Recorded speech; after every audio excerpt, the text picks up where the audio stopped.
দেখতে অতি সাধারণ বা তুচ্ছ মনে হলেও এই গোল গোল কেওড়া ফল অত্যন্ত পুষ্টিগুণে ভরপুর। হরিণের খুব পছন্দের খাবার হলেও এটি মানুষের শরীরের জন্য অনেক বেশি উপকারী ও রোগ প্রতিরোধে অত্যন্ত কার্যকর। খুবই সুস্বাদু একটা খাবার, যারা না খাবে এটা স্বাদ কেউ বুঝতে পারবে না। বিশ্বের বৃহত্তম ম্যানগ্রোভ বন সুন্দরবন ও এর সংলগ্ন উপকূলীয় এলাকায় এই কেওড়া ফল পাওয়া যায়। এটি মূলত টক স্বাদের একটি গোল আকৃতির ম্যানগ্রোভ ফল, যা প্রচুর পরিমাণে ভিটামিন সি, খনিজ উপাদান এবং অ্যান্টিঅক্সিডেন্টে সমৃদ্ধ।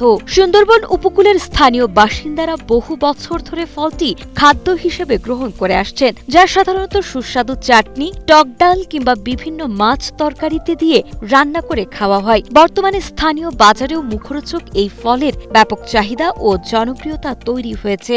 ডাল দিয়েও খাওয়া যায়, মাছ দিয়ে খাওয়া যায়, এমনিতে টক রান্না করে খাওয়া যায়, চিনি দিয়েও খাওয়া যায়, চিংড়ি মাছ দিয়ে রান্না করা যায়, যেমন ডালের ভিতর দেওয়া যায়, তরকারির ভিতর দেওয়া যায়। প্রাকৃতিকভাবে কেওড়া গাছের ফলন বাড়ায় বনের প্রাণীরা নিয়মিত খাদ্য পাচ্ছে, যা সুন্দরবনের প্রাকৃতিক ভারসাম্য রক্ষায় বড় ভূমিকা রাখছে বলে মনে করেন পূর্ব সুন্দরবন বন বিভাগের জাতপাই রেঞ্জের স্টেশন কর্মকর্তা মোহাম্মদ হামিদুর রহমান। কেওড়া তাদের প্রধান পছন্দের খাবার আর কি হরিণের। তো আশা করি হরিণ তার জন্য পর্যাপ্ত খাবার পাবে। কেওড়া ফল প্রচুর পরিমাণে অ্যান্টিঅক্সিডেন্ট ও প্রয়োজনীয় খনিজ উপাদানে সমৃদ্ধ হওয়ায় শরীরের সার্বিক সুস্থতায় এই ফলের গুরুত্ব অপরিসীম বলে মনে করেন মোংলা উপজেলা স্বাস্থ্য কমপ্লেক্সের মেডিকেল অফিসার ডাক্তার এস.এম. শাহরিয়ার ইসলাম। এটা হচ্ছে ভিটামিন সি সমৃদ্ধ একটি ফল।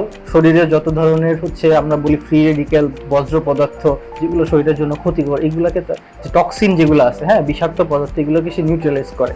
উপকূলীয় এলাকায় মানুষের জন্য কেওড়া ফল একটি অত্যন্ত সম্ভাবনাময় অর্থকরী উৎস এবং সঠিক প্রক্রিয়াজাতকরণ ও পরিকল্পিত বাজারজাতকরণের মাধ্যমে এর বাণিজ্যিক প্রসার ঘটানো সম্ভব বলে জানান মোংলা উপজেলা কৃষি কর্মকর্তা পীযূষ রায়।